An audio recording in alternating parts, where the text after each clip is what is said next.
Whoa. I exist. Hello, Weezer. Yes, it's a math raccoon. That's very similar to reading. It's a subject in school. What other you must have? This is to get out of raft, isn't it? No, I do this every Sunday. You can tell because it says part 3 in the title. That means this is the third time I've done it. Math checks out.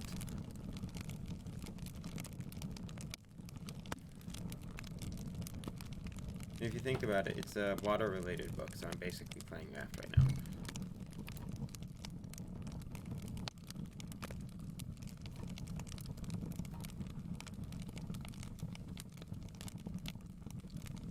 Sorry, the raccoon says it doesn't.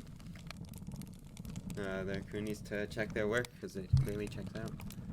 Part 3, that means there were 2 other parts before this. Raccoon made a mistake. Happens to the rest of us.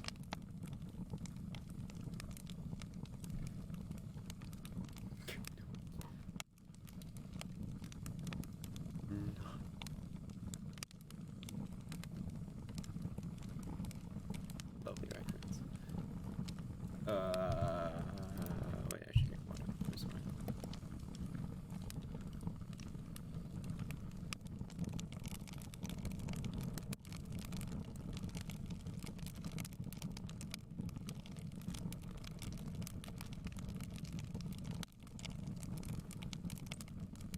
Okay, I put you in background. Alright, good luck with raft. Don't drown. Even drown it. Right, yeah. Alright, book reading time. We're gonna find out how the hell this ship works, I think.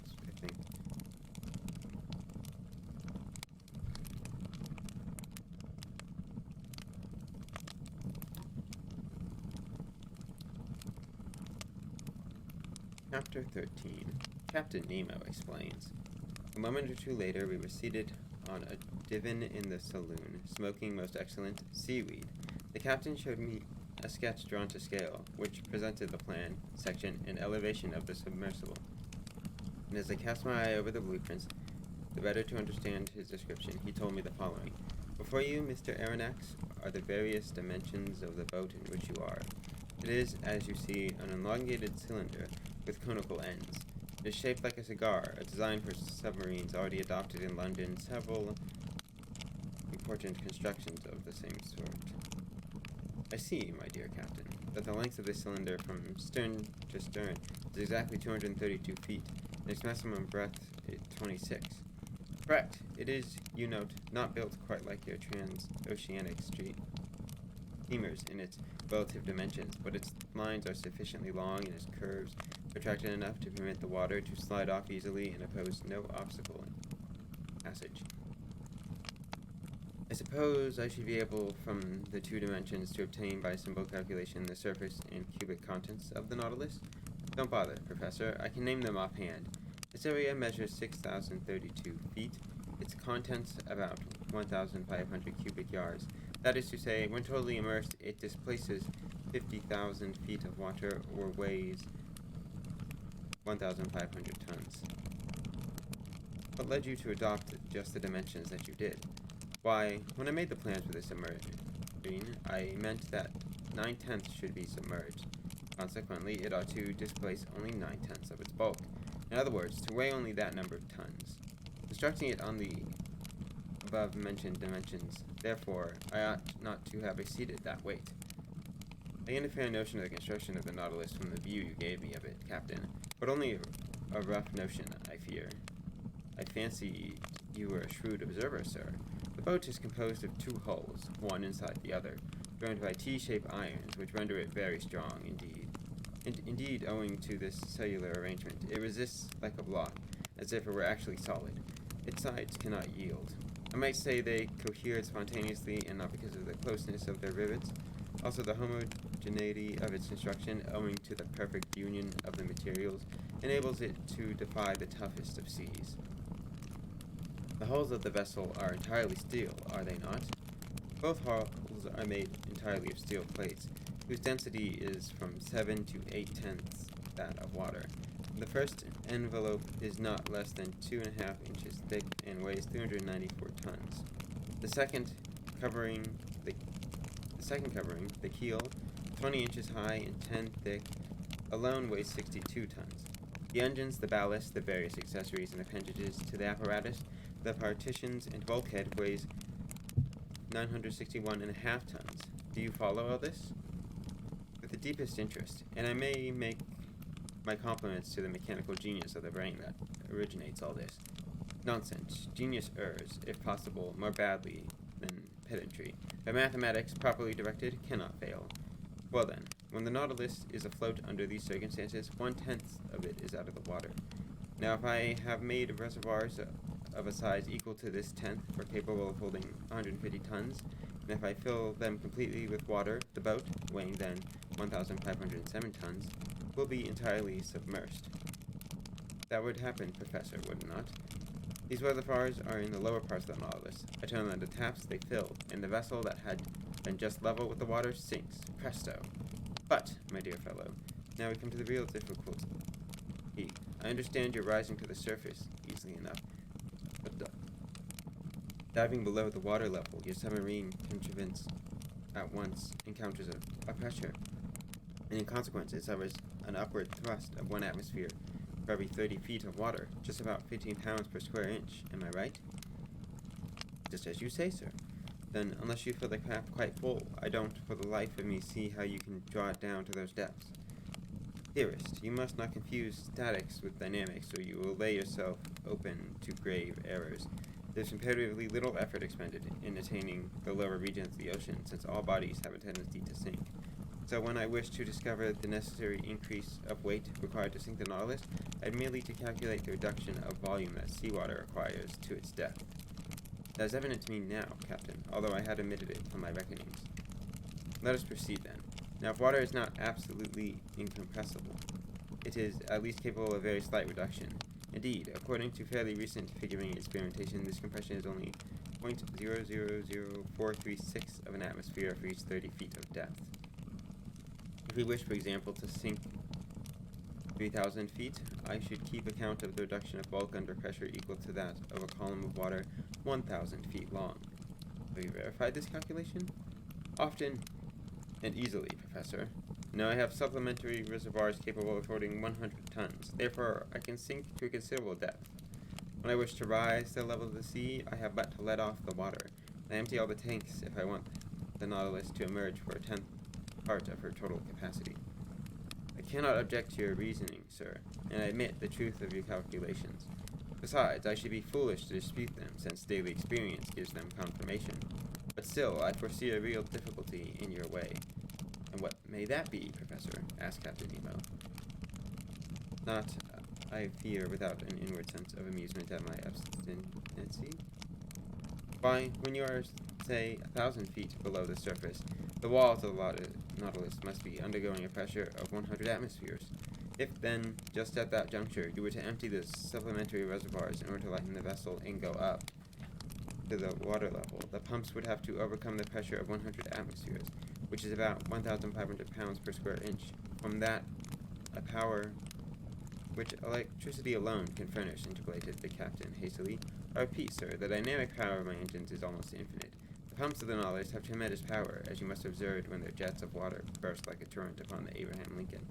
Besides, I use subsidiary reservoirs only to obtain a mean depth of 750 to 1,000 fathoms, and that with a view to managing my machines. Then, when I have a mind to visit the depths of the ocean 5 or 6 miles below the surface, I make use of slower but not less infallible means. What are they, Captain? That involves my telling you how the Nautilus is worked. I am impatient to learn. Steer, in a word, to turn this boat to starboard or port, following a horizontal plan. I use an ordinary rudder fixed on the back of a stern post, and with a single wheel and some tackle to steer by, I can also make the Nautilus rise and sink and rise, vertically by means of 2 inclined planes fastened to its sides, opposite the center of flotation. These planes move in every direction and are worked by powerful levers from the interior.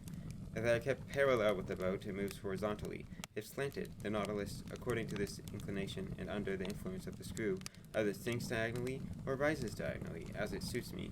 And if I wish to rise more quickly to the surface, I shift the screw, and the pressure of the water causes the Nautilus to rise vertically, like a balloon filled with hydrogen. Bravo, Captain, but how can the steersman follow the route in the middle of the waters? The steersman is placed in a glazed box that is raised above the hull of the Nautilus and furnished with lenses. Are these lenses capable of resisting such pressure? Perfectly. Glass, which breaks at a blow, is nevertheless capable of offering considerable resistance. During some experiments of fishing by electric light in 1864 in the northern seas, we saw plates less than a third of an inch thick resist a pressure of 16 atmospheres. The glass lenses in my steersman boxes is a little over 10 inches thick. Name of a pipe, Captain, but you think of everything, and I cannot catch you. Nevertheless, I am not easily daunted, and shall try again. Now for your steersman to see, the light must exceed the darkness, and in the midst of total obscurity in the water, how can he accomplish this? Checkmate, because behind the steersman cage, Professor, is placed a powerful electric reflector, the rays of which light up the sea for half a mile in front of him. Ah, bravo, bravo, sir. Now I can account for the phosphorescence in the supposed narwhal that puzzled the whole world so. Let me now ask you, Captain, if the collision of the Nautilus and the Scotia, which startled us all so, was the result of a chance encounter? Entirely accidental. I was sailing but 1 fathom below the surface of the water when the shock came. It had no bad result. None, sir, the gods be praised. And now what about your ramming the Abraham Lincoln? There the shoe was on the other foot. I am sorry, of course, for one of the best boats in the American Navy and for gallant officers and crew, but they attacked me and I was bound to defend myself. I was satisfied, however, to lame the frigate and not finish her. She will not have any difficulty in getting repaired in the nearest port. Ah, Captain, but your Nautilus is certainly the most marvelous boat ever put together by human hands. It is indeed, Professor, though perhaps I should not be the first to say so, but I love it as though it were a part of myself. Reflect. When a danger threatens one of your vessels that sail on the surface of the sea, the sailor's first and most abiding impression is the feeling that there is an abyss above and below. But on the Nautilus, men's hearts do not misgive them. There are no defects to fear, for the double shell is firm as flint. There is no rigging to attend to, no sails for the wind to carry away. There are no boilers to burst, no fire to terrify, for the vessel is not made of wood. There can be no shortage of coal, because electricity is the sole mechanical agent. There is no collision to avoid, for the Nautilus swims by itself in deep water. There is no awful tempest to brave, for when it dives below the water, it reaches absolute tranquility. There, sir, that is the most perfect of vessels, and if it is true that the engineer has more confidence in the vessel than the builder, and the builder than the captain himself, you understand the trust I repose in my Nautilus, for I am at once captain, builder, and engineer. Captain Nemo spoke with captivating eloquence. The animation in his face and passion of his gestures transfigured him. Yes, he loved the ship as a father loves his child. And a question, indiscreet perhaps, came to my lips, and I could not restrain myself from putting it to him. Then you are an engineer, Captain Nemo? Yes, Professor, he replied. I studied in London, Paris, and New York in the days when I was still an inhabitant of the continents of the earth. But how could you construct this wonderful thing in secret? Each separate portion, Mr. Aronnax, was brought from a different part of the globe. The keel was forged at Bristol in France, the shaft of the screw at Penn and Company's London, the iron plates of the hull at Laird's of Liverpool, the screw itself at Scott's at Glasgow. The reservoirs were made by Kale and Company at Paris, the engine by Krupp in Prussia, its beak in Motala's workshop in Sweden, its mathematical instruments by Hart Brothers of New York, and each one of these people had my orders under a different name. But these parts had to be put together and arranged. Professor, I had set up my workshop upon a desert island in the ocean. There my workmen, the brave man that I instructed and educated, and myself put together our Nautilus. When the work was finished, fire destroyed all trace of our proceedings on the island. And the cost of this vessel is great. Mr. Aronnax, a 9 vessel cost $225 per ton. Now the Nautilus weighed 1,500. It came therefore to $237,500 and $400,000 more for fitting it up. and about 1 million with the works of art in the collection it contains? One last question, Captain Nemo. Ask it, Professor. You are rich? Immensely rich, sir, and I could, without missing it, pay the national debt of France. I stared at the singular person who spoke thus. Was he playing upon my credulity? The future would decide that.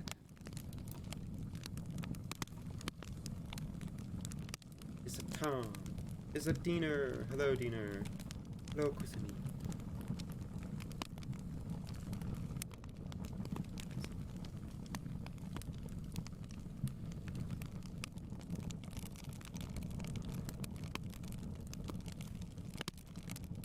I do not understand most of that. It's amazing. My brain is very small. I also don't know how right it is for math and stuff. But surely it's somewhat right. Surely. No, copium.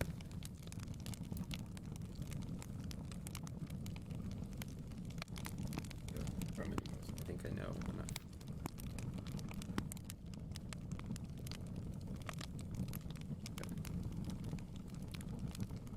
Yeah, alright.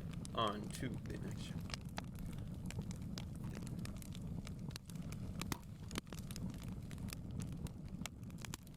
Chapter 14. The Black River.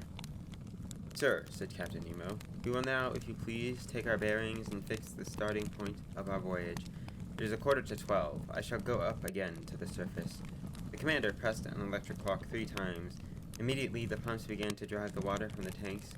The needle of the manometer indicated by different pressure that the Nautilus was ascending. Then suddenly, it stopped. We have arrived, said my host. I went to the central staircase which led to the platform and clambered up its iron steps. In an instant, I found myself in the upper part of the Nautilus. The platform was but 3 feet or so out of the water. The front and rear of the submarine were of that spindle shape which justly caused it to be compared with a cigar. I noticed that its iron plates, slightly overlapping one another, resembled curiously the shell which protects and clothes the body of our large terrestrial reptiles.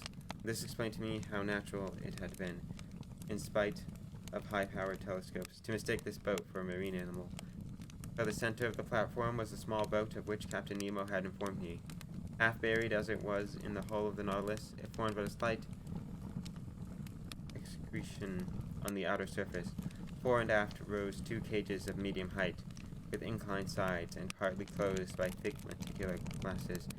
One of these boxes was designed for the steersman who directed the submersible, and the other contained a brilliant reflecting lamp to illumine the course. The sea was beautiful, the dome of the sky clear. Where we stood, one could scarcely feel the long, billowing swells of the ocean. A soft breeze from the east rippled the surface of the waters. The horizon, free from taint of mist or fog, made observation easy.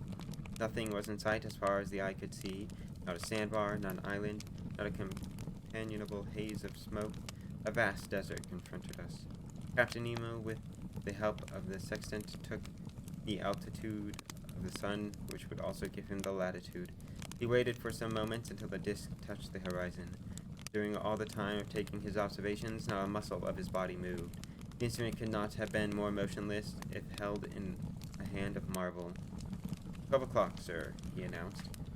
When you like, we can go down again. I cast a last look upon the sea, slightly yellowed by the Japanese coast, and descended to the saloon. And now, my friend, I leave you to your studies, the commander said. Our course is east-northeast. Our depth is 26 fathoms. Here on the desk are large-scale maps by which you may follow our course. The saloon is quite at your disposal, and with your permission, I shall retire. My host bowed and left me. For the first time in many hours, I was alone, and could lose myself in thoughts that bore upon the captain of the Nautilus, and all that he had told me. For a whole hour, at least, I remained buried in these reflections, seeking in vain to penetrate the mystery that I found so fascinating.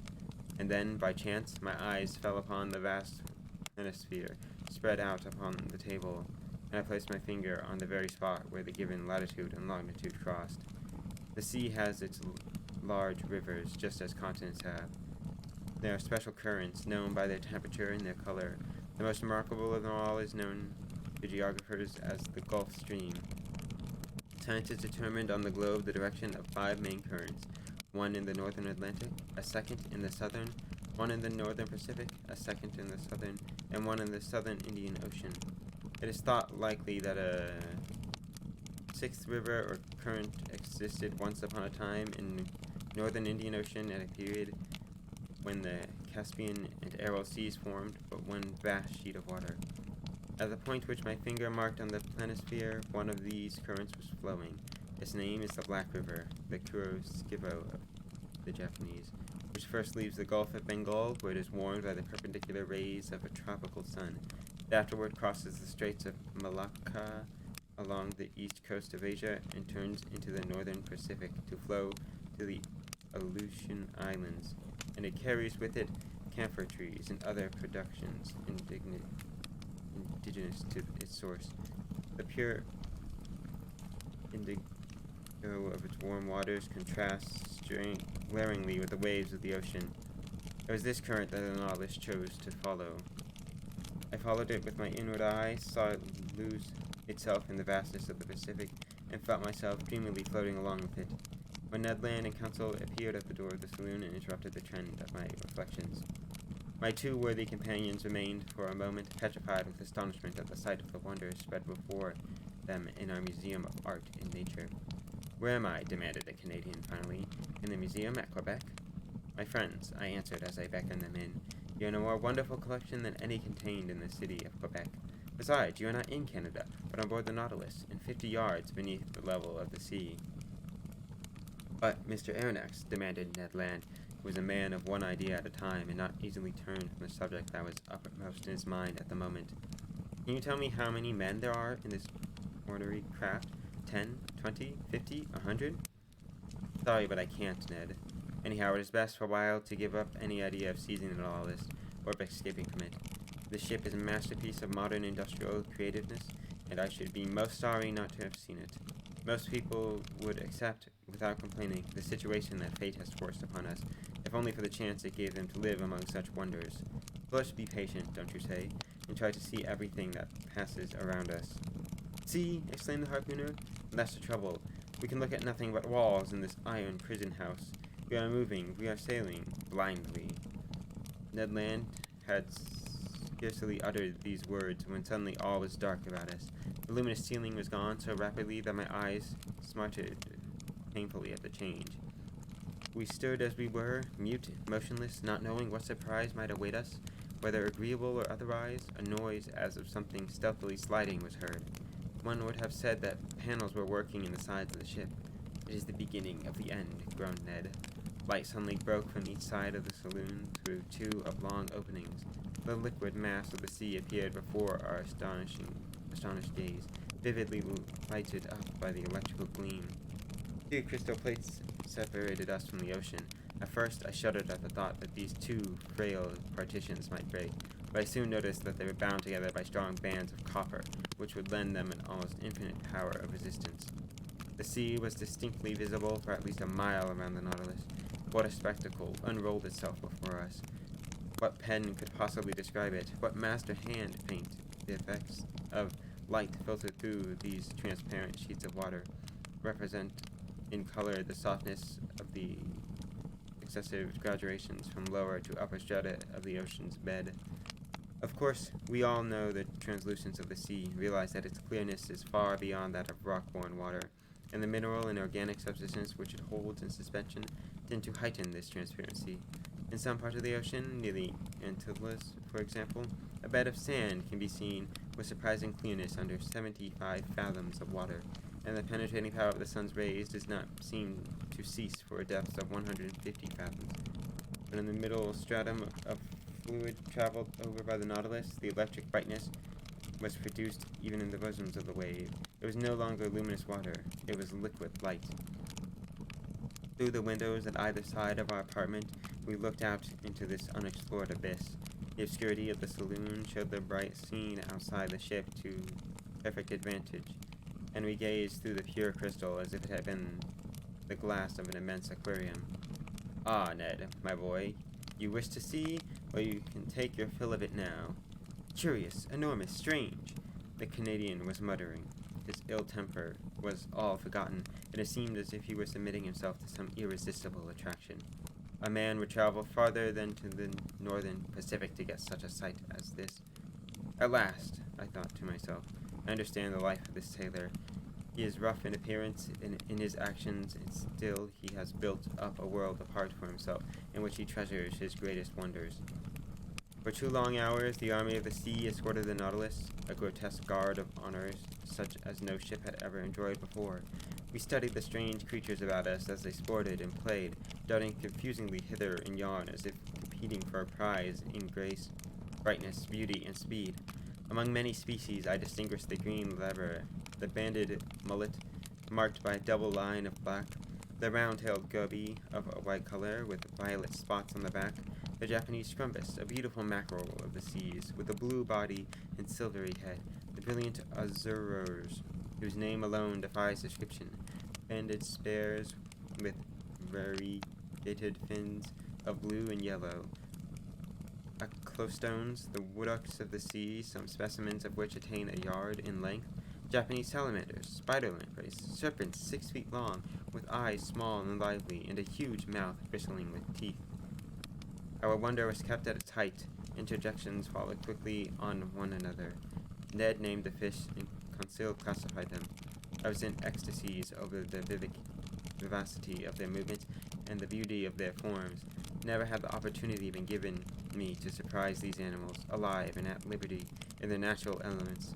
I will not mention all the varieties which passed before our astonished eyes, all the collection of the seas of China and Japan. These fish, more numerous than the birds of the air, came attracted, no doubt, by the brilliant focus of the electric light. Suddenly, there was daylight in the saloon. The iron panels closed again, and the enchanting vision disappeared. But for a long time I dreamed on, until my eyes fell on the instruments hanging on the partition. The compass still showed the course to be north-northeast. The manometer indicated a pressure of 5 atmospheres, equivalent to a depth of 25 fathoms, and the electric log gave a speed of 15 miles an hour. I was waiting for Captain Nemo, but he did not appear. The clock marked the hour of 5. Ned Land and Conseil returned to their cabin, and I retired to my chamber. My dinner was ready. It was composed of turtle soup made of the most delicate hawksbill, of a surmullet served with puff paste, the liver of which, prepared as a dish apart, was most delicious, and of fillets of the emperor holocanthus, the savor of which seemed to me superior even to salmon. I passed the evening happily, reading, writing, dreaming. Gradually drowsiness overcame me, and I stretched myself upon my couch of Zostera and slept profoundly, while the wonder ship was gliding swiftly along through the current of the Black River.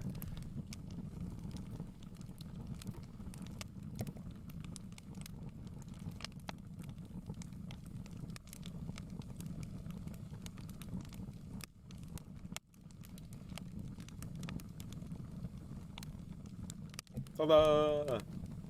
Thank you for the 10 months. 10 months is not a long time.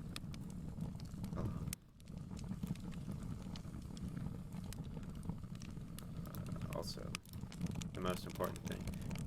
La Vegas Cutie. If I can spell. Which I can't. Let's go. Expert spell.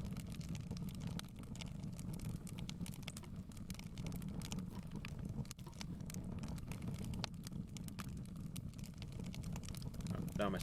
I'm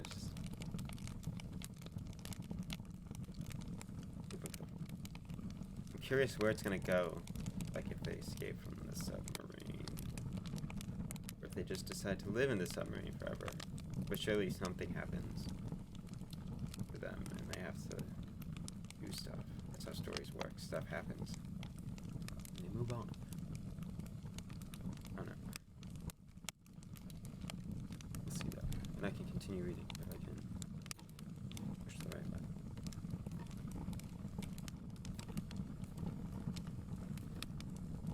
Oh yes, I have to save the Audacity thing though. This is a smart thing to do.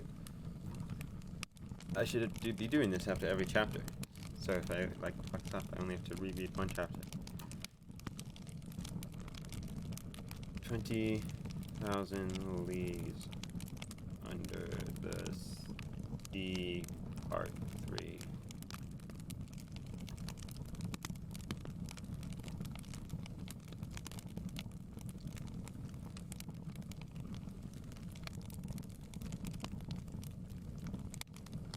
Really, this may take several seconds. Concerning, why does it take several seconds?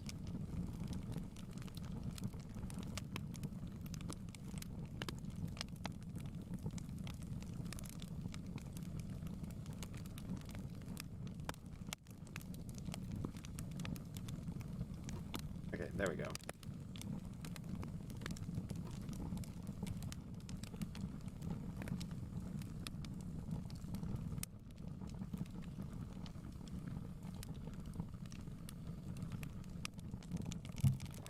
Now I can continue the reading.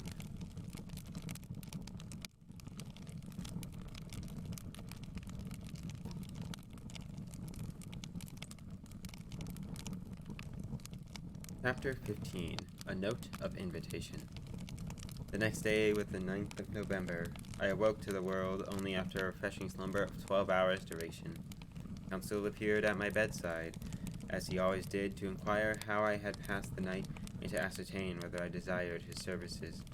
He said he had left the Canadian sleeping as if his life depended on it. I let my devoted servant chatter on as he pleased, but did not answer him. In fact, I did not hear a tenth of what he was saying, for I was preoccupied with the absence of Captain Nemo from our sitting of the day before, and was hoping most sincerely to see him today. The moment I was dressed, I went to the saloon in search of my host. It was deserted. He was nowhere about. To pass away the time, I again took up the study of the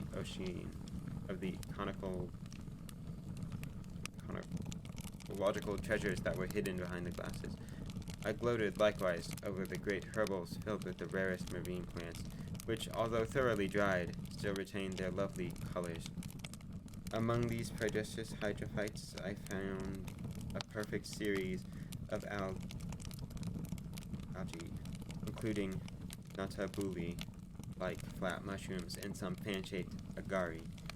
The whole day passed without my being honored by a visit from Captain Nemo, nor did the panels of the saloon again open, that we might repeat our association with the undersea fairyland. Perhaps they did not wish us to tire of these beautiful scenes.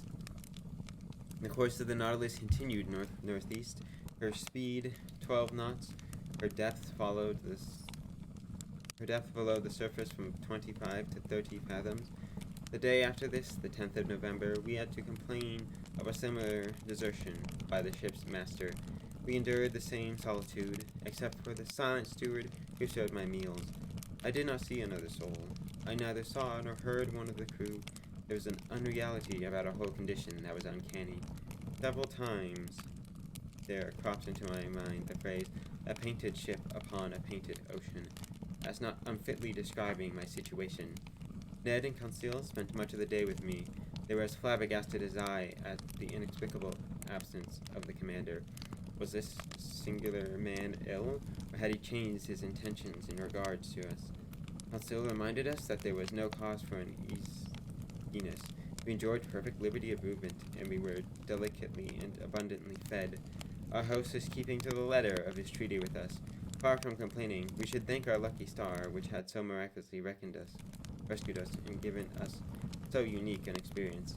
At any rate, it was too soon to worry. That day, I commenced that journal of these adventures which has made it possible for me to narrate them with such scrupulous accuracy and attention to detail. I wrote my record on paper manufactured of Zostera marina. Early in the morning of November 11, the fresh air flooding the interior of the Nautilus informed me that we had come to the surface of the ocean to renew our supply of oxygen. I directed my steps joyfully to the central staircase and mounted to the platform. It was 6 o'clock. The weather was cloudy and the sea gray but calm. Scarcely a billow troubled its mirror-like stretch. Would Captain Nemo, who I hoped to meet, be there? With a feeling akin to desperation, I saw no one but the steersman, imprisoned in his glass cage. Sitting down upon the projection formed by the hull of the pinnace, I lightly drew in deep breaths of the breeze. By degrees, the fog lifted under the action of the sun's rays, and its radiant orb rose above the eastern horizon. Under its ruddy glance, the sea flamed like a train of gunpowder. The clouds scattered across the upper levels of the sky were colored with lively tints, and numerous mare's tails betokened wind for that day. But what was wind to this submersible, which tempests were powerless to affright? I was admiring the joyous procession of the sun, so gay, so life-giving, when I heard footsteps approaching the platform. I was preparing to rise and salute Captain Nemo, but it was an officer whom I had seen on the commander's first visit that appeared. With his powerful telescope to his eye, he scanned every point of the horizon with great care. The examination over, he approached the panel and pronounced a sentence in exactly these terms: Neutron Respok Lorni Virch. I remembered it, for every morning it was repeated under exactly the same conditions. What it meant, of course, I could not say. The moment he had uttered his phrase, the officer turned away and descended. I guessed that the Nautilus was about to return to its submarine navigation. I regained the panel and returned to my chamber. 5 days thus sped by in dull routine, without any change in our situation. Each morning I climbed anew to the platform. The same words were pronounced by the same individual, who seemed to be second in command to Captain Nemo, but the commander himself did not appear. I had well nigh given up all hope of ever seeing him again, when, on the 16th of November, on returning to my cabin with Ned and Conseil, I found upon my table a note addressed to me. I opened it impatiently. It was written in a clear, bold hand, the characters rather pointed at the top, calling distinctly the German type of orthography. The note was worded as follows: To Professor Aronnax, on board the Nautilus, November 16, 1867. Captain Nemo invites Professor Aronnax to a hunting party which will take place tomorrow morning in the forests of the island of Crespo. He hopes that nothing will prevent the professor from being present, and he will, with pleasure, see him joined by his companions. Captain Nemo, commander of the Nautilus. Criminy, a hunting party, exclaimed Ned. And in the forests of the island of Crespo, added Conseil, actually, as if the phrase had meaning for him. That seems to be the gist of the letter, I said, as I read the note of invitation through once more. Well, we must obsess, of course, said the Canadian, but once my feet get on dry land, something tells me they will stick there. Indeed, I shall not be sorry to eat a piece of fresh venison. I did not stop at that moment to reconcile in my mind the contradiction between Captain Nemo's manifest aversion to islands and continents, his invitation to hunt in a forest. I contested myself with replying, First, let us see where the island of Crespo may be.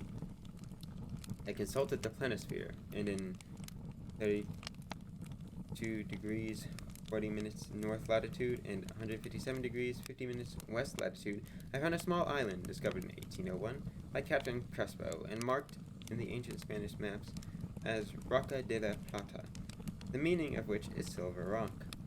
We were at this moment about 1,800 miles from our starting point, and the course of the Nautilus, which had been slightly altered, was bearing back toward the southeast.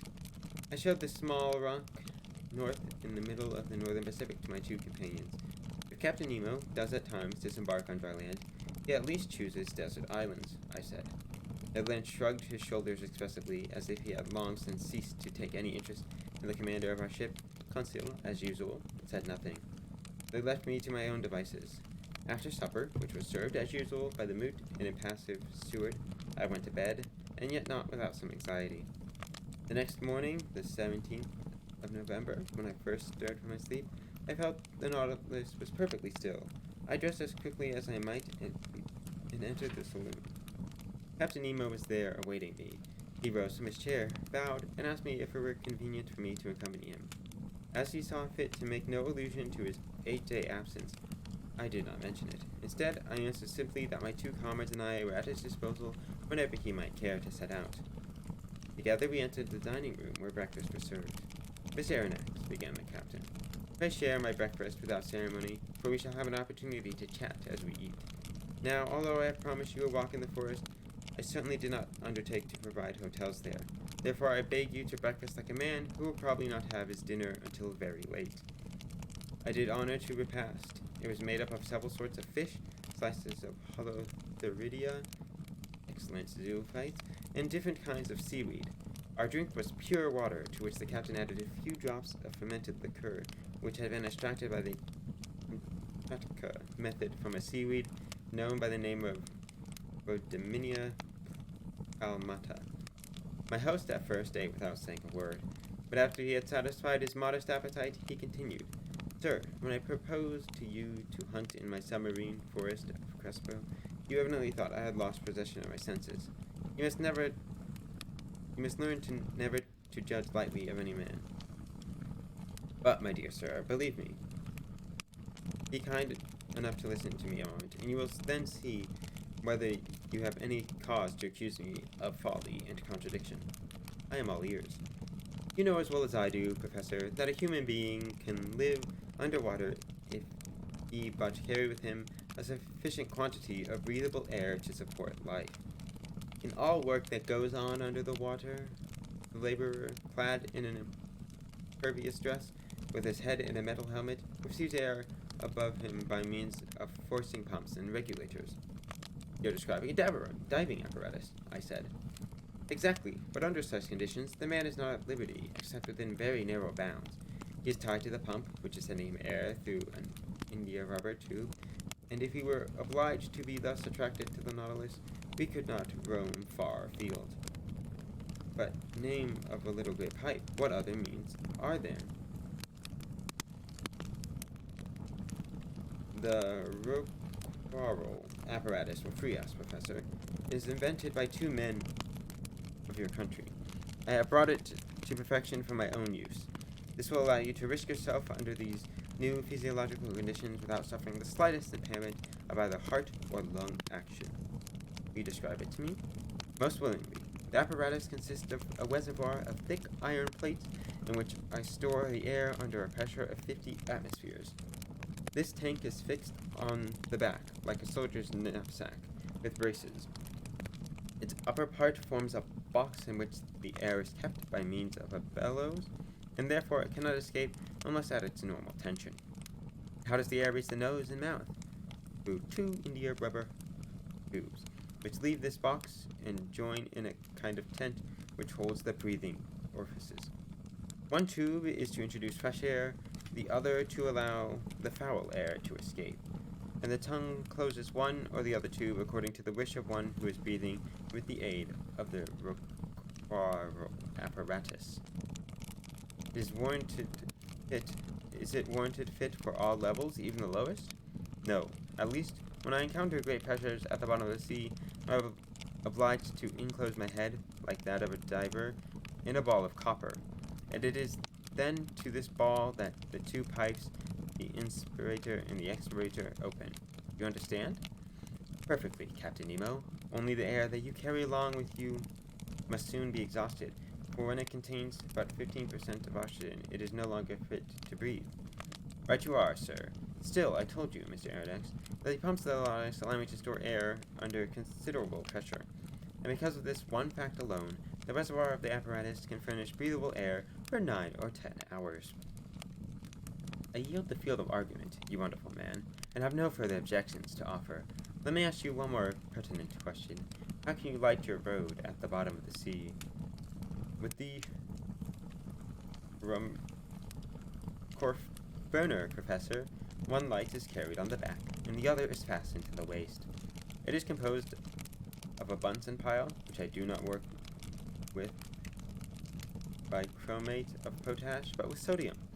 A wire is led into it which collects the electricity produced, and this is directed toward a specially constructed lantern. In this lamp is a spiral glass which contains a small quantity of carbonic gas. When the machine is at work, this gas becomes luminous and gives forth a white and continuous light. So you perceive, my dear Mr. Aronnax, that with my double equipment, I can breathe at the bottom of the ocean, and I can see. Your answers are crushing in their simple directness, Captain, and make my objections seem stupid. But although you have won me to your Rockwell and Ruhmkorff apparatus, I must still be permitted some reservations with regard to the gun I am to carry. Ah, it is not a gun for powder and ball. Then it is an air rifle? Of course, you could hardly expect me to make my own gunpowder on board without saltpeter, sulfur, or charcoal. More than that, I could not forbear adding. You would need a very considerable force in order to fire a gun underwater. and a medium 855 times denser than air. Oh, there'd be no particularly difficulty about that. Unless Fulton is misinformed, there are guns, such as the one perfected in England by Philip Coles and Burley, in France by Percy, and in Italy by Landi, which are equipped with a peculiar device for closing. Rifles of that stamp can be successfully fired under the conditions that will confront us. But I repeat, as I am without a stock of powder, I employ air under great pressure, and this the pumps of the Nautilus furnish abundantly. Isn't this air rapidly used up? As a matter of fact, it is not. But suppose it is. Haven't I at my immediate disposal the forgor reservoir which can provide it at need? A tap is all that is required. What is more, Mr. Aronnax, you will see for yourself that during our submarine hunt we shall expend but a small quantity of air and but a few bullets. But I wonder if shots can travel any great distance and prove mortal in this twilight of undersea, and in the midst of a medium so much denser than the atmosphere. My dear sir, every hit from this gun is mortal, and no matter how lightly the animal be touched, it falls dead as if struck by a thunderbolt. In the name of Lucifer and all bad angels, why? Because the bullets fired from this gun are not ordinary balls, but small cases of glass. They are invented by Leniebruck, an Austrian chemist, and I have a large supply of them. These cases are covered with an envelope of steel and weighted by a leaden pellet. They are really Leyden bottles into which the electricity is forced to a very high tension. The least shock discharges them, and the animal which is hit, however strong it may be, falls dead. These cases are size number 4, and the charge for an ordinary gun is 10. I am all through with my vain arguments, I said as I rose from the table. There's nothing left for me to do but take up my gun and walk. At any rate, I'll agree to follow wherever you go. Captain Nemo then led me aft. As we passed the cabin of Ned and Conseil, I called out to them to come along. We then entered a sort of cell near the machinery room, in which we were to assume our deep-sea walking garb.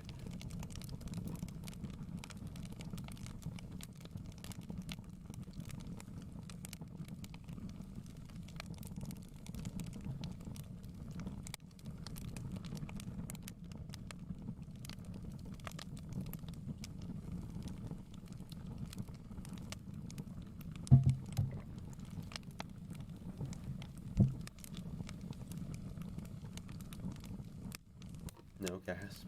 It's simply true, Lala, that you're the biggest cutie, and maybe cutie is just a license center.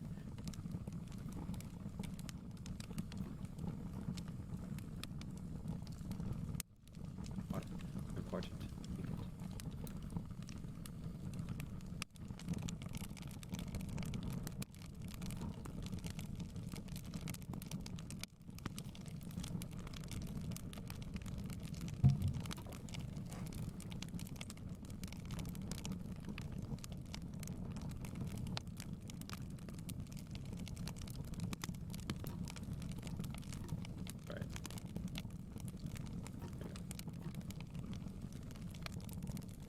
Alright. Chapter 16. On the Bottom of the Sea. To give this cell its proper name, one might call it both the wardrobe and the arsenal of the Nautilus. A dozen diving apparatus hung from the partition, awaiting our use. The moment he caught sight of them, Ned Land showed that he was greatly disinclined to dress himself in one of them. But, my worthy Ned, I reminded him, the forests of the island of Crespo are nothing more than submarine woods. Oh, of course, growled the disappointed harpooner, who saw his dreams of fresh meat fade into nothingness. And you, Mr. Aronnax, are you going to put on these clothes? There's no other way, Ned. You do as you please, sir, replied the harpooner, shrugging his shoulders. As for me, I'll never put one on willingly. Nobody's going to compel you, Ned, said Captain Nemo. Conseil, are you going to risk it? The Canadian demanded. Oh, I follow my master wherever he goes, answered my servant in a matter-of-fact voice. The commander summoned 2 of the ship's crew to help us dress in these heavy, impervious garments. They were made of seamless India rubber and built expressly to resist considerable pressure. It took little imagination to fancy them suits of armor, but supple and resisting like beautifully fashioned coats and hose of chainmail. The trousers were finished off with heavy boots weighted with thick soles of lead. It was strange, to my eyes at least, to note how the texture of the raincoat was held together by bands of copper. These clamps crossed the chest and protected it from the great pressure of the water, and yet they left the lungs free to act. The sleeves of the waistcoat ended in gloves, which in no wise restricted the movement of the hands. Ah, but there was a vast difference to be noted between the consummate apparatus and the old-fashioned cork breastplates, jackets, and similar contrivances that were in vogue during the 18th century. 4 of us were soon enveloped in the outlandish dresses. The captain and one of his companions, a sort of Hercules because of his prodigious strength, Conseil and my unworthy self. There was nothing left to be done except to enclose our heads in the metal boxes, but before we proceeded to this operation, I asked the captain's permission to examine the guns we were to carry. One of the Nautilus men handed me a gun of simple appearance, the butt end of which was made of hollow steel and was fairly large. This served as a reservoir for compressed air, which a valve, worked by a spring, allowed to escape into a metal tube. There was a box of projectiles in a groove where the butt end was thickest. This place stored about a score of these electric balls, which, again by means of a spring, were forced into the barrel of the rifle. As soon as one shot had been fired, another one was ready. "Captain," I remarked as I finished my rather prolonged study of the instruments, "this firearm is perfect for its purpose. It should be most easily managed even by an inexpert huntsman. I ask now but to be permitted to put it to the test. How are we to gain the bottom of the sea?" "At this very moment, Professor," said my host, "the Nautilus is stranded in 5 fathoms of water. We have nothing to do but to start." "Isn't that more easily said than done? How do we manage it?" "You shall soon see, my dear fellow." Captain Nemo thrust his head into the helmet carelessly, as one puts on a favorite cap. Conseil and I imitated the action to the best of our ability, but not before we had heard the ironical good luck of the Canadian. The upper part of our dress terminated in a copper collar upon which the helmet was screwed. It gave me a strange feeling to be thus assembled. 3 holes in the helmet, protected by thick glass, allowed us to see in all directions that nature permits. We simply had to twist our heads about in the interior of the headpiece. The moment our top was in position, the roll apparatus on our backs began to act, and we could breathe with ease. Finally, the Ruhmkorff lamp was also hanging from my belt, and with gun in hand, I was ready to set out. At this point, a new discomfort and a new humiliation confronted me. For truth to tell, imprisoned as I was in these ponderous garments, and glued to the deck by my soles of lead, I was unable to put one foot before the other. But, as I might have anticipated, this state of things had been foreseen and provided for. I felt myself being shoved into a small room, immediately contiguous to the wardrobe apartment. My companions, I noticed, accompanied thither, propelled each one of them by a member of the crew. I heard a watertight door furnished with stopper plates close behind us, and we were at once encompassed by the most profound obscurity. How long we waited thus, I shall never know, but after a while, perhaps only a few moments, a loud hissing sound was heard. I felt the sensation of cold mount from my feet to my chest, evidently from some part of the vessel, by means of a tap, that had given us entrance to the sea. The water invaded the compartment swiftly, and the dark room was soon filled with it. A second door contrived in the side of the Nautilus then opened. We became aware of a faint light. In another instant, our feet were treading the ocean floor. Ah, my dear reader, how can I hope to transmit the impression left on me by that first walk under the waters? There are some wonders which words are impotent to translate. Captain Nemo strode off in front of us. His sturdy companion followed like an unwieldy mastiff at his heels. Conseil and I stuck close together, according to our terrestrial habit, as if an exchange of conversation might be possible through our metallic cases. I no longer felt the drag of my clothing or my shoes. My reservoir of air and my thick helmet were light as air. I had the sensation as if my head rattled in its copper top like a dried almond meat inside its shell. The radiance that lighted the soil 30 feet below the surface of the ocean astonished me by its powerful glow. The solar rays shone through the watery mass easily. They seemed to dissipate not only all shadows, but all color as well. And I found that I could clearly distinguish objects 150 yards distant from me. Beyond that length, the tints darkened into fine gradations of ultramarine, and then finally shaded off into a vague, opalescent obscurity. Truly, this water by which I was surrounded was only another air denser than the terrestrial atmosphere, but it was well nigh as transparent. Above me was the calm level of the sea. We were padding along a fine, even sand, not wrinkled as on a flat shore, where it retains the pillowy shape of the incoming waves. The dazzling carpet underfoot, a natural reflector of the solar light, reflected the rays of the sun with an amazing intensity, which I suppose accounted for the vibration which appeared to penetrate each atom of liquid. Will you promise to believe me when I say that at a depth of 30 feet I could see as freely as if I were in broad and unhindered daylight? For a quarter of an hour I trod the sand, sown with the almost impalpable dust of shells. The hull of the Nautilus, resembling nothing so much as a long shoal, disappeared by degrees, but its lantern, when darkness should overtake us in the waters, would help to guide us back on board by its distinct rays. Soon forms of objects outlined in the distance became discernible. I saw rocks hung with a tapestry of zoophytes in the most beautiful pattern, and I was struck by the peculiar effect of this medium. It was then 10 o'clock in the morning. The rays of the sun met the surface of the waves at a somewhat oblique angle, and at the touch of their light, decomposed by refraction as through a prism, everything was tinged by the 7 solar colors. It was a feast for the eyes, this weaving of tints on flowers, rocks, plant shells, and polypi, a kaleidoscope of green, yellow, orange, violet, indigo, and blue, the whole palette of colorful nature. Ah, if I could but communicate to friend Conseil the lively sensations that were buzzing in my brain, we could then vie with one another in the expression of our admiration. For aught I knew, Captain Nemo and his Herculean comrade might be able to exchange thoughts by means of a code of signs already agreed upon. So for want of something better to occupy my mind, I talked to myself.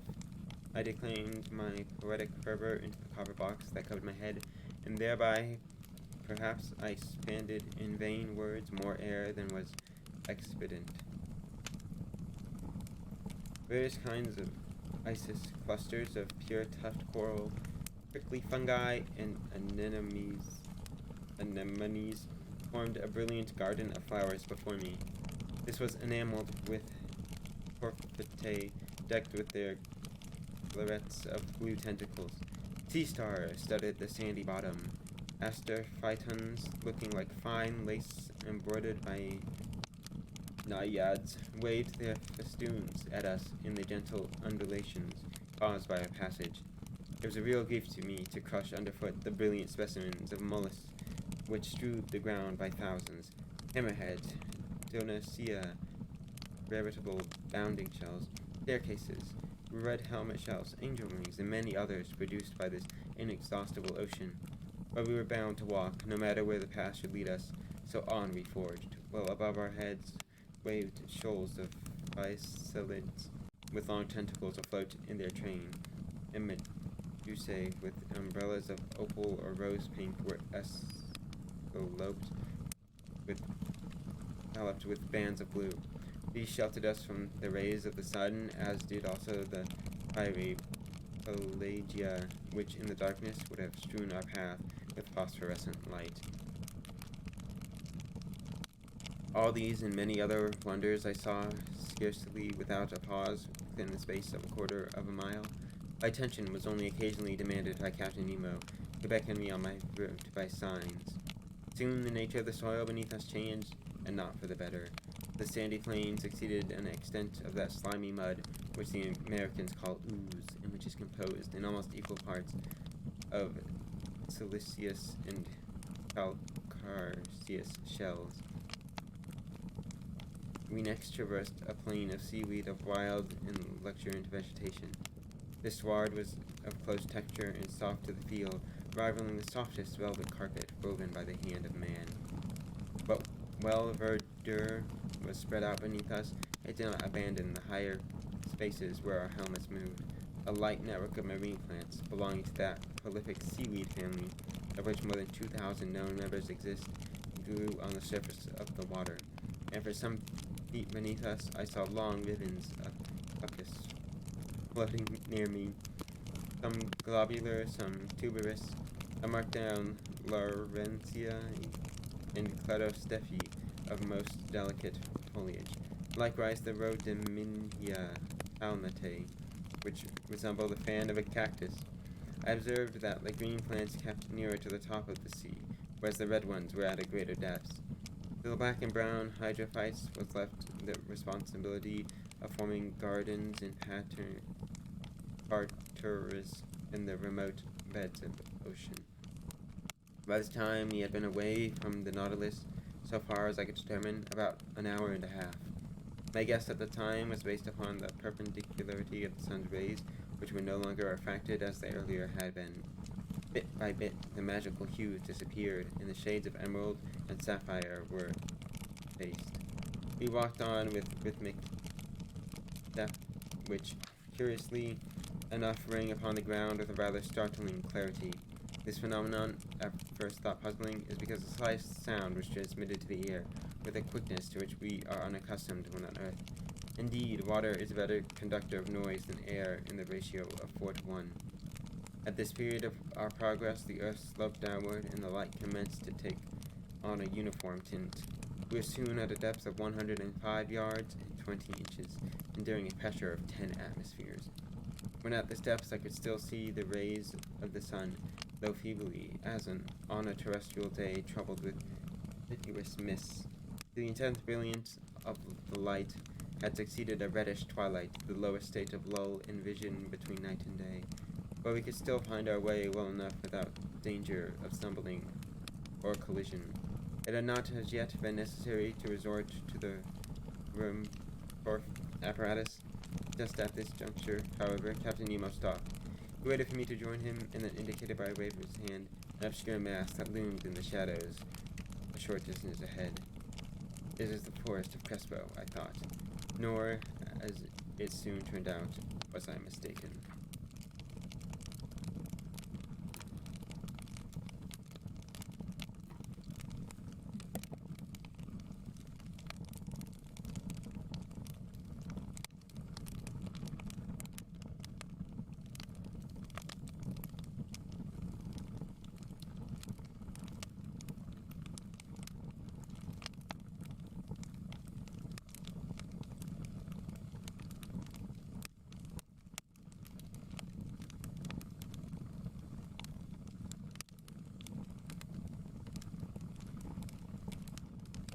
But you see the cutie fly, which incidentally is a very top Pokemon.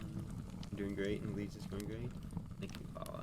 But I feel like cutie fly more describes you than it does me. It's just most indeed.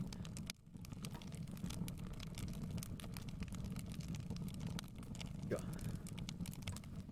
Water intake, important. Stay hydrated.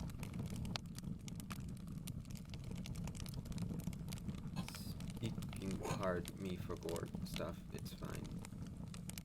Fine. I can fix later, yes. This is something else I just realized. I'm thinking to myself out loud.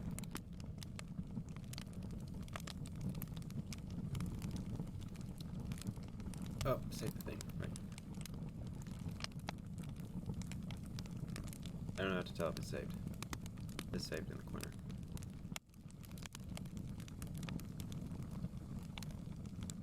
You're reading, I think, 2 more chapters, right? And it's like 6 every time. God, it takes me a second to process the chapter number. Yeah, Chapter 17, A Submarine Forest. We had at last arrived at the edge of this forest, doubtless one of the finest in all Captain Nemo's immense domains. He regarded it as his own peculiar property, and considered he had the same right over it that the first man had who were born into this world. And for that matter, who was there to dispute with him the title to this undersea realm? What other hardier pioneer would ever come, hatchet in hand, to cut down the dark paths?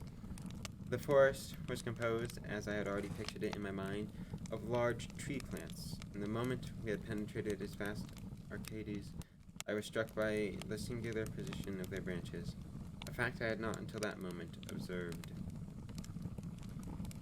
Not an herb that carpeted the ground, not a branch that clothed the trees was bent down, nor did they extend horizontally, all stretched up to the surface of the ocean. Not a filament, not a single ribbon, however thin it might be, but held itself as straight as a ramrod. The fusi and lianas grew aloft in rigid perpendicular lines, a fact doubtless due to the density of the element which had produced them. Motionless they all were, and yet if one bent them aside with a hand, they immediately resumed their former attitude. Verily, it was the strangest region of verticality on the globe. I soon grew used to seeing this fantastic position around me. A few further moments accustomed me to the comparative darkness of the forest. The soil was everywhere strewn with sharp blocks which it was most difficult to avoid.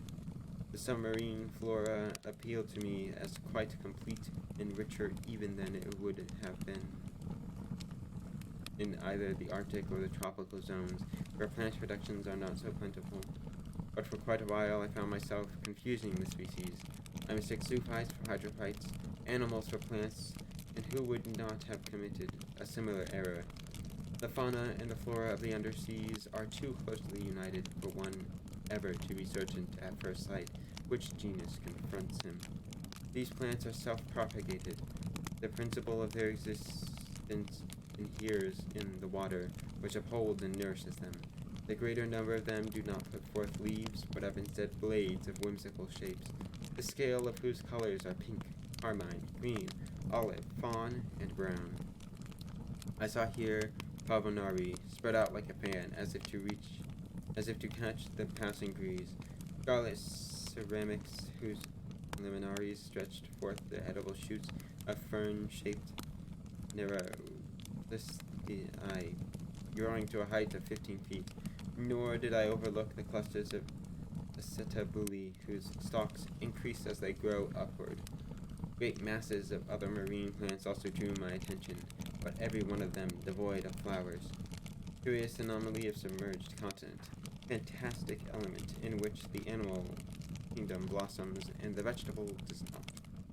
Under these numerous shrubs, as large as trees of the temperate zone, and between their shadows were assembled real bushes of living flowers, hedges of zoophytes on which blossomed zebra-meandrins with crooked grooves, some yellow pterophiliae, and to complete the illusion, the fish flies flew from branch to branch like a swarm of hummingbirds, or yellow lepiscomphi with bristling jaws,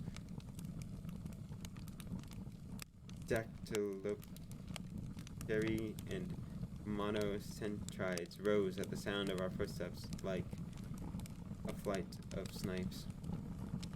About 1 o'clock, our guide gave the signal to halt.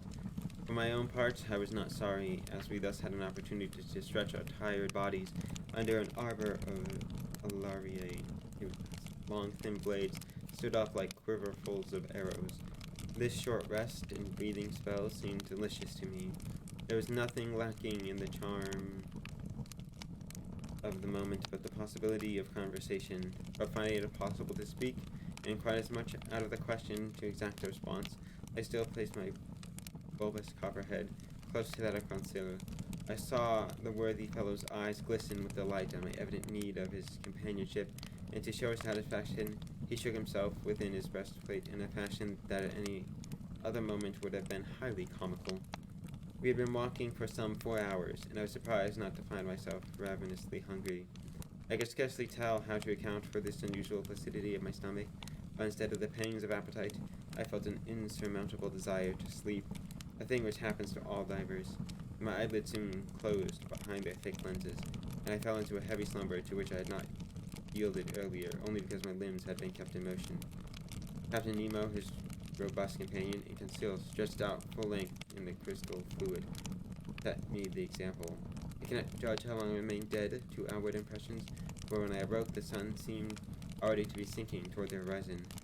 Captain Nemo had already arisen, and I was beginning to stretch my own limbs luxuriously when an unexpected apparition brought me briskly to my feet. A few yards away, a gigantic sea spider, about 38 inches high, was watching me with hideous and squinting gaze, ready to spring upon me. Though, of course, my diver's dress was thick enough to protect me from the bite of the animal, I could not avoid shuddering with horror.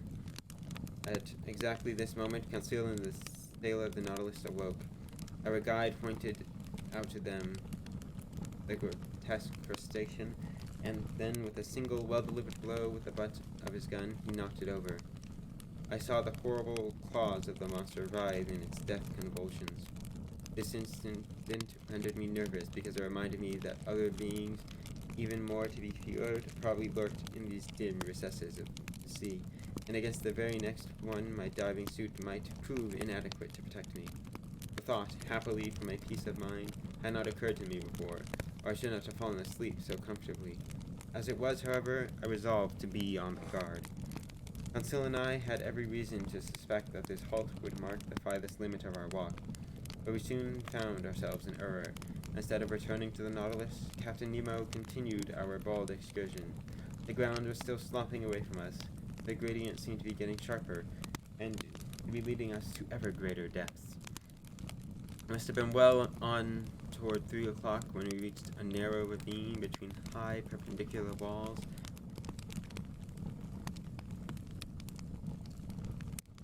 Situated about 75 fathoms deep. Thanks to the resisting power and perfect construction of our apparatus, we were already 45 fathoms below the limit, which, until then, nature seemed to have set for man's incursions into submarine regions. I say 75 fathoms, it is true, although I had no instrument with which to measure the distance, but I knew that even in the clearest waters the solar rays could not pierce beyond that boundary, and, just as would be natural, the darkness was deepening. 10 paces away, not a single object was visible. I was groping for my path when unexpectedly I beheld a brilliant white light. Captain Nemo had that moment turned on his electric appliance. The three of us were quick to do the like. By turning a screw, I established a contact between wire and spiral glass, and now the sea was illuminated by our 4 lanterns for a circle of 36 yards around us. Our guide was plunging ahead into the dark chambers of the forest, whose trees were growing more sparsely at practically every step we took. It was food for thought to notice that vegetable life disappeared sooner than animal existence.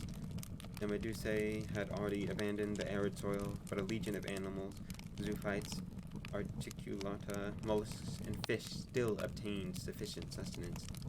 As we plodded painfully onward, I presumed that the light of our clients could scarcely fail to lure some inhabitant from its dark den. But if they did approach us, they maintained a respectful distance between themselves and the hunters. Several times I saw our host halt, fit his gun to his shoulder, but after a short spell of indecision, dropped it from its rest and walk on. At last, after about 4 hours of progress, this strange excursion of ours came to an end. A wall of superb rocks rose in an opposing mass before us. It was a titanic heap of giant blocks, honeycombed with dark grottos and caverns, but offering no practicable foothold for scaling. It was the shore of the island of Crespo. It was the earth. Captain Nemo came to a sudden halt, and a gesture from him brought us to a standstill. However wishful I might be to attempt the cliff-like face of the rock, I was obliged to surrender the notion, for here ended our host's domain, and he could not be induced to go beyond it. Farther on was a portion of the globe upon which neither he nor other living man might trample. From that moment began our about-face.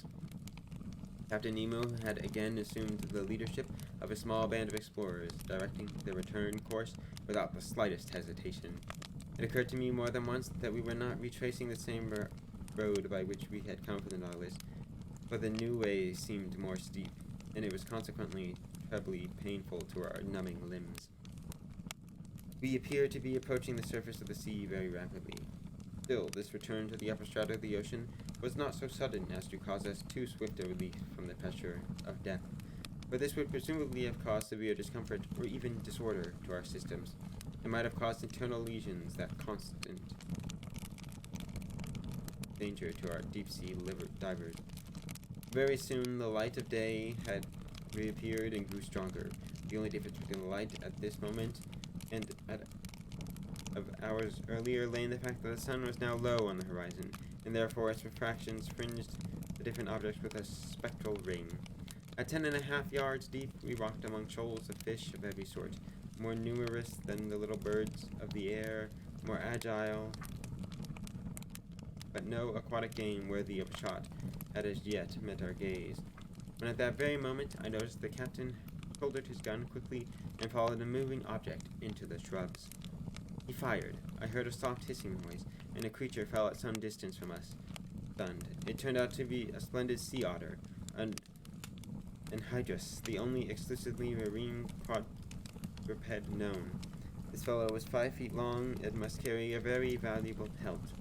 Its skin, chestnut brown above and silver underneath, would have made one of the magnificent furs so sought after in the Russian and Chinese markets. Because of its luster and fineness, the coat should certainly bring around $400. I did not easily tire of admiring this curious mammal, whose rounded head was ornamented with short ears, marbled eyes, and white whiskers like those of a cat. It had webbed feet and a tufted tail. This precious creature, hunted and tracked by fishermen, has now become very rare and seems to have taken refuge chiefly in the northern portion of the Pacific. If it had not chosen a new habitat difficult to reach, its race by now would doubtless have been extinct. The Herculean companion of Captain Nemo took up the beast and slung it over his shoulder.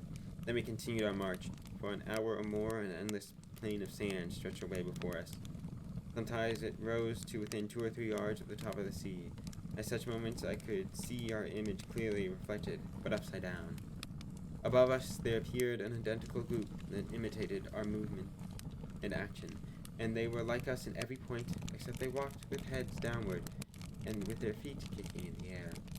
There was another phenomenon I noticed, namely the passage of dense clouds which formed and vanished with bewildering rapidity. At first, this strange effect gave me cause to wonder, but on reflection I understood that what I had thought to be clouds was caused by the very thickness of the billows of the ocean.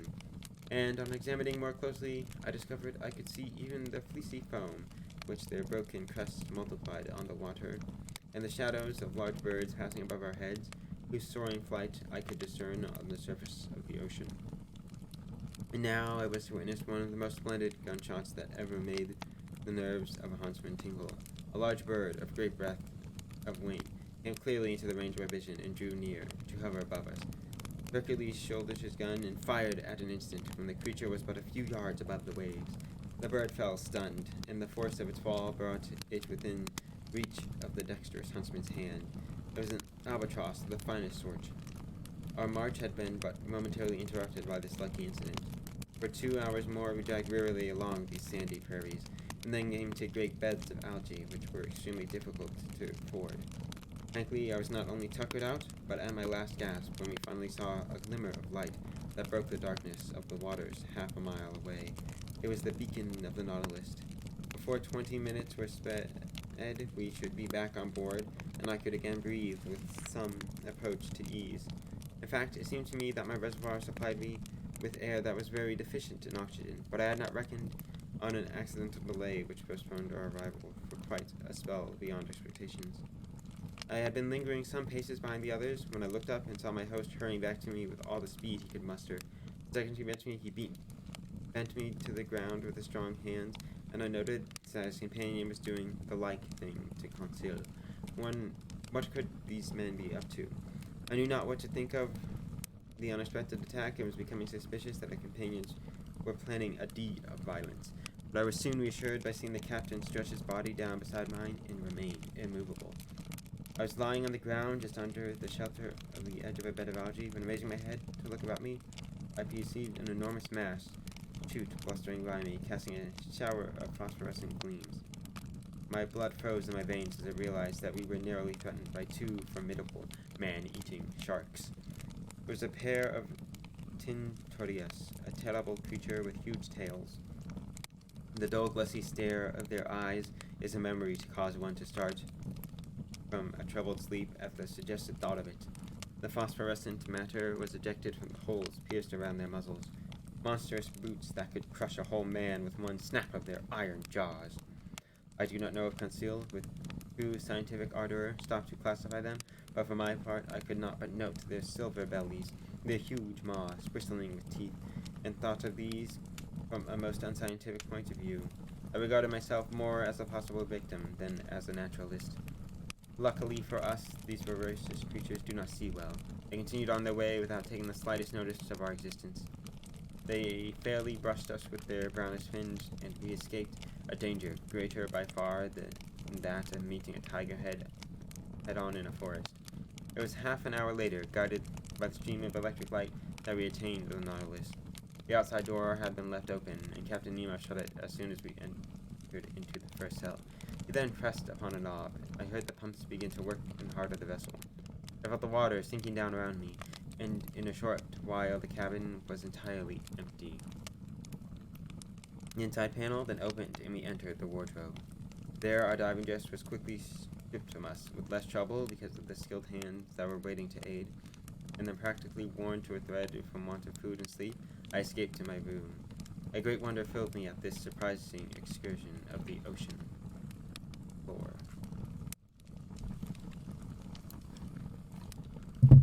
Go.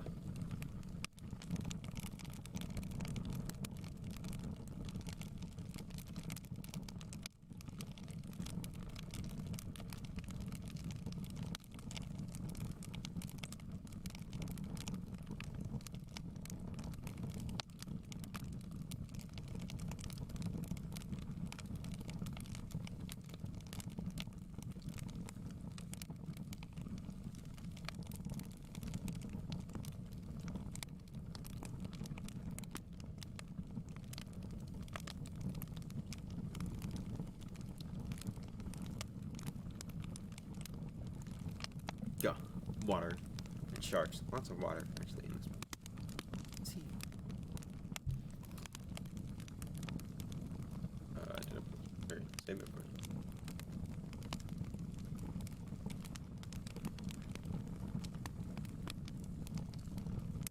Wawa is good, don't worry, Tom. Wawa is delicious. Wawa, important for life. Very important. This will be the last chapter tonight, because I think I'm just going to continue reading 6 chapters every time. Unless, like, I get to the end, and it's, like, 7 chapters or something. Then we'll just finish it off in one go, surely. Easily, in fact.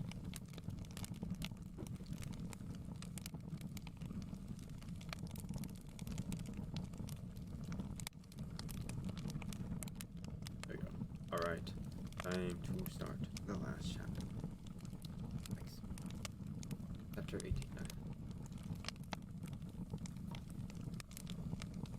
Chapter 18. 4,000 Leagues Under the Pacific.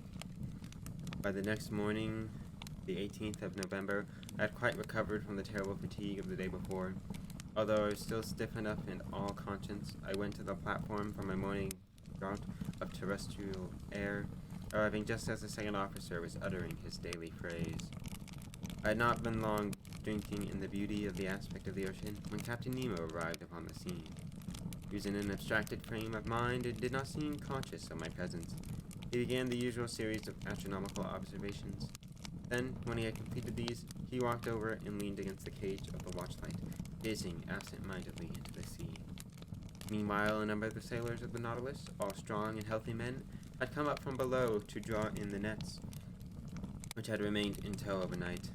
These seamen were evidently derived from various nationalities, although the European type was discernible in each of them.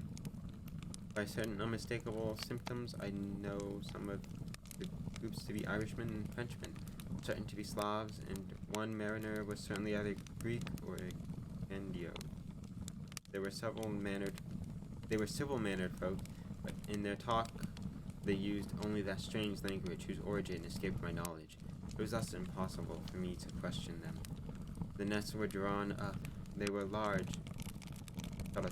salutes, like those in use in Normandy fishing villages. The great pockets of the sinus were opened by the action of the waves and by a chain woven through the smaller meshes. These pockets, strung on iron poles, were swept through the water by the movement of the ship, and they gathered in anything that came in their way. On this particular morning, the chalutes brought up from the lower levels most curious specimens from these fertile coasts. First of all, fishing frogs that, from their comical twisting, have acquired the name of buffoons. Then black commersons, richly furnished with antennae, and for this reason not particularly appetizing to him who first sees their wriggling. Triggerfish, encircled with red stripes, Orthorogorisi, with very subtle venom that must be carefully extracted before they are placed in the boiling pot. Some olive-colored lampreys, Maccorisi, covered with silver scales, Trichiri, whose electrical power is equal to that of the gymnotus, and crampfish, scaly notopteri, with transverse brownish bands. Greenish cod, several varieties of gobies, also some larger fish, for example, a caranx with a prominent head a yard long, several fine bonitos streaked with silver and blue, and 3 splendid tunnies, which, despite the unbelievable swiftness of their action, had not escaped the net. I figured that the haul weighed not less than 900 weight. It was a good result, but not one to be wondered at. Indeed, as I later came to know, when the nets are lowered for but a few hours, they never fail to enclose in their meshes an infinite variety of seafood. We had no lack of the best eating, because both the rapidity of the Nautilus and the irresistible attraction of the electric light could always be counted on to renew our larder. These productions of a well-disposed ocean were immediately lowered through the panel into the steward's room, some to be cooked while fresh, others to be pickled in brine.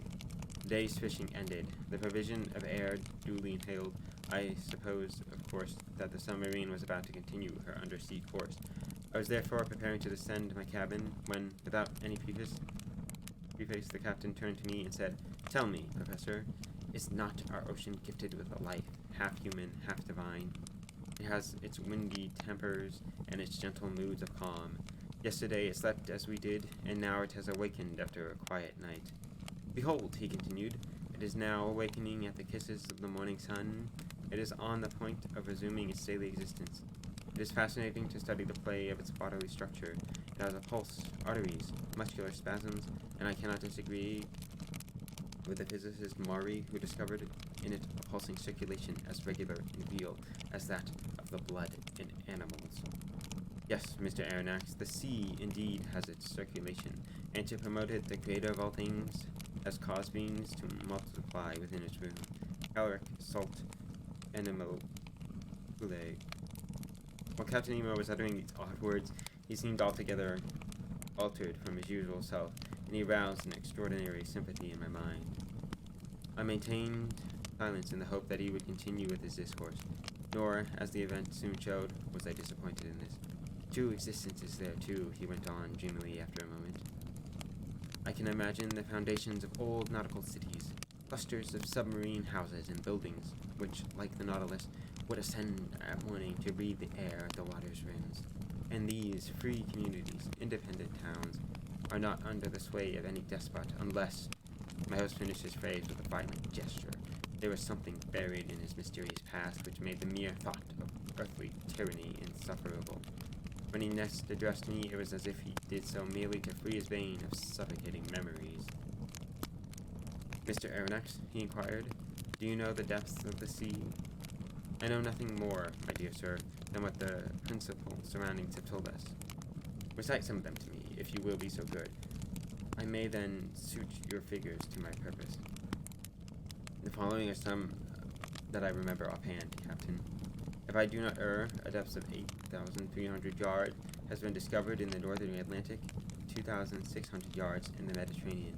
The most remarkable depths of all have been found, however, in the southern Atlantic, not far from the 35th parallel. They give us, respectively, 12,000, 14,000, and 15,000 yards. Generally speaking, it has been calculated that if the floor of the ocean were leveled, its mean depth would be about 5 miles and a fraction. Well, Professor, the captain replied, we can show you something better than that, I suspect. As to the average depth of this part of the ocean, it does not exceed 4,000 yards. After he said this, the commander went toward the panel, and a moment later he vanished down the iron staircase. I followed and went back to the large drawing room.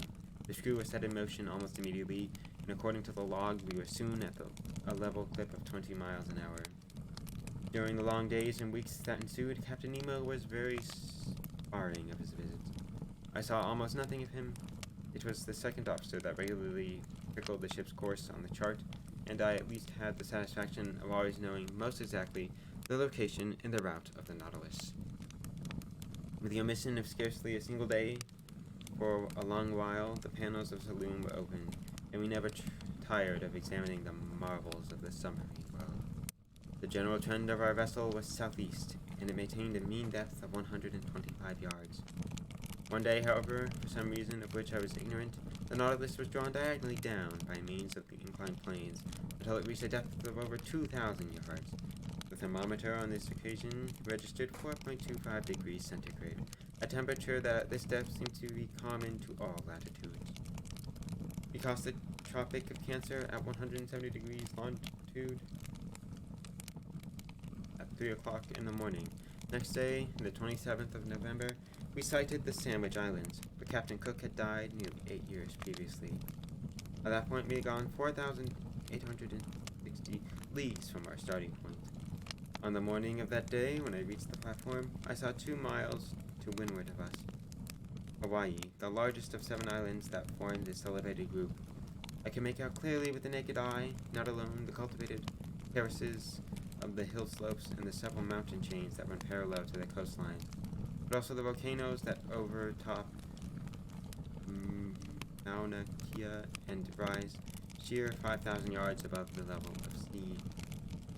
Besides the other noteworthy things drawn in by the nets were several flabellaria and graceful polypi that are peculiar to this portion of the globe.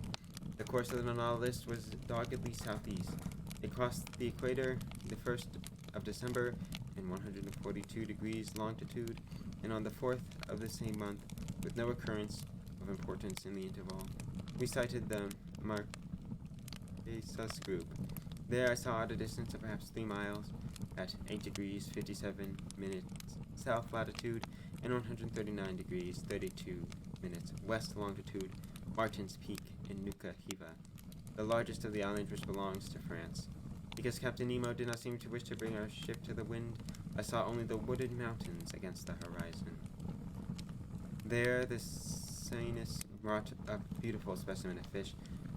I remember the corfinus with their azure fins and tails like gold, the flesh of which is unrivaled for eating, and I shall never forget the hollow noses that were so destitute of scales and yet of such exquisite flavor, nor too the ostornids with bony jaws and the yellow-hued thessards, which had a savor as dainty as that of bonitos. All the seafood that came to our nets was of use to us. After leaving behind these charming islands that doze their days dreamily out under the protection of the French flag, we sailed in the week preceding the 11th of December over 2,000 miles. This part of our journey was chiefly remarkable for our meeting with an immense shoal of calmars, near neighbors to the cuttlefish family. French fishermen call these fellows hornets. They belong to the cephalopod branch and to that dibranchial stem that contains the cuttles and the argonauts. These animals were particularly objects of study to the naturalist of antiquity, and they furnished many a poetic image to the popular orators, as well as excellent dishes for the tables of rich citizens, if we may believe the words of Athenaeus, a Greek doctor who lived long before Galen. It was during the night of the 9th or 10th of December that the Nautilus came across this shoal of mollusks, which are peculiarly active at nighttime. We could estimate their numbers into the millions. They emigrate from the temperate to the warmer zones, following the trail of herrings and sardines. We watched their antics through the great panes of thick crystal glass, how they swam down the wind with unbelievable rapidity, moving by means of their locomotive tube, and how they pursued fish and other mollusks, eating the little ones, being themselves in turn devoured by the big ones. They kept incessantly tossing about in confusion, the 10 arms that nature has placed upon their heads, and that look for all the world like a crest of pneumatic serpents. In spite of its high speed, it took the Nautilus several hours to complete its path through the midst of these mollusks, and its nests brought in an enormous quantity of them, among which I recognized all the 9 classes that me assigned to the Pacific as a habitat. Thus, in our long transit southward, we could testify that the ocean displays the most wonderful sights on all the globe. They were of an endless variety. She changed the scenery and the stage setting to delight our eyes, and on our trip we were often called upon not only to contemplate the awesome handiwork of the Creator in the midst of the sea, but also to penetrate its fearful mysteries. During the morning of the 11th of December, I was busy reading in the drawing room. Ned Land and Conseil were watching interestedly the luminous water through the half-drawn panels. The Nautilus was immovable. When its reservoirs were full, as they chanced to be at this period, the ship maintained a depth of 1,000 yards. A region rarely visited in the ocean's mass, and one in which large fish themselves were seldom seen. Conseil suddenly interrupted my comfortable and instructive reading of the famous book on hygiene by Dean Mace, and consequently I looked up in some irritation. "Will you please come here for a moment, sir?" he asked, in a curious voice. "What is the world is up, my dear fellow? I just wish you to see for yourself, sir." I rose protestingly, walked over to where the servant was standing, and leaned my elbows on the sash before the panes. There, in the full glare of the electric light, a huge black bulk, quite motionless, was suspended in the midst of the waters. I studied it attentively, seeking, of course, to find out the nature of this titanic cetacean. Then a lightning thought flashed across my mind, and I reeled back in horror. "Why, it is a vessel," I said in a hoarse whisper, for my voice quite refused to perform its proper office. "Yes," replied the Canadian, "a disabled ship that went to its grave, head down." Ned Land was right. We were close to a vessel whose tattered shrouds still hung from their chains. The keel seemed to be in good condition, and the boat itself had been wrecked, presumably only a matter of a few hours. 3 stumps of masts, broken off about 2 feet above the bridge, showed that the ship had been compelled to sacrifice its spars. But, lying on its side, it had filled with water and was listing to port. The skeleton of what it had once been was a sad spectacle, as the boat lay lost forever in a day beneath the waves. But sadder still was the sight of the upper deck, where several corpses, bound with ropes, were still perceptible. I counted 5 of these, 4 men, and one of whom was standing by the helm, and a woman close to the poop, holding an infant in her arms. She was quite young. I could distinguish her features, which the action of the water had not yet decomposed, in the brilliant light from the Nautilus. In one despairing effort, apparently, she had raised her child above her head. Poor little thing, its arms still clung tightly to the mother's neck. The posture of the sailors was a fearsome thing to watch, distorted as they were by the convulsive movements of their final struggle to free themselves from the cords that bound them to the vessel. The steersman alone, calm, with a grave, clear face, his gray hair glued to his forehead, and his hand clutching the wheel of the helm, seemed even then to be guiding the 3 broken masts to the depths of the ocean. What a scene! We were struck dumb, but our hearts beat the faster at sight of this shipwreck, a scene drawn straight from life and photographed in its last moments indelibly upon the minds of us unexpected watchers. And I saw, with a shudder, coming toward the wreck with hungry eyes, huge sharks attracted by human flesh. The Nautilus turned and circled the submerged vessel. As we stepped by the stern, I read the name, Florida Sunderland.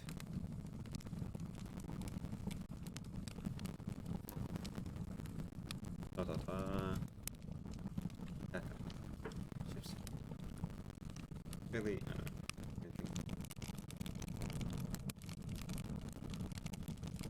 Really, I don't think, like, I'm done. Like, that ship would represent reason for the people to not be eaten entirely, which is very sad. But that is where I'm gonna end, and it's fascinating. That's another cliffhanger. But I guess that's how chapters work. Or it's such an exciting one. Why?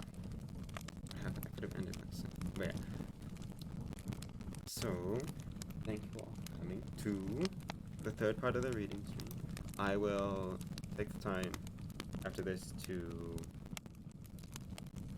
export the Audacity thing as like a normal file that one can use to listen to.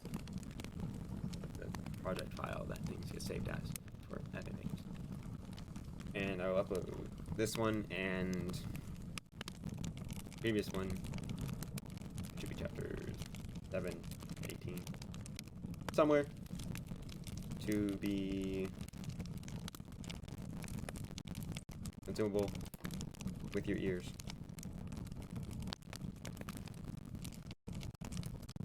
Yes, words that make sense. Yes, thanks everyone for coming. I, of course, Raccoon is having subathon a birthday. Let's unmute this.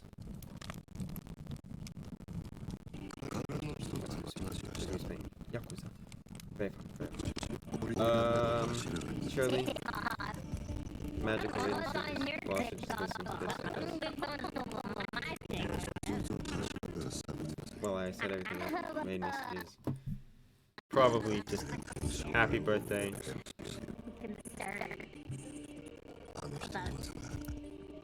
What exactly you watch on your TikTok feed?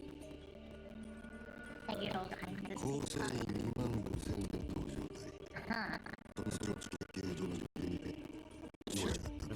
Why are my emotes so inconsistent? Happy birthdays are good. Happy birthdays. Amazing. Why do all my emotes start with H? If I was TikTok as much as I play chess, and that's a lot, you sound like an old man. Yeah. Well, I skew. There's one raid message.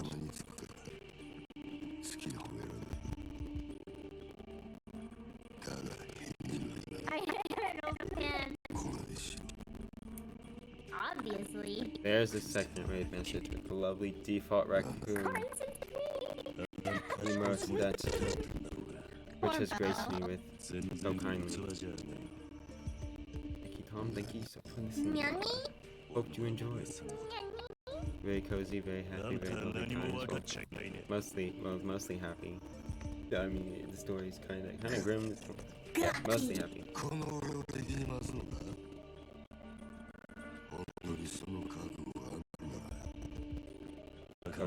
So, what do I say? I hope you all have good nights, mornings, time zones. You enjoy the story so far? I like it. It's really good. And every week I'm just like waiting. But yes, I'll see you all later now. Bye bye. Send away. Yeet.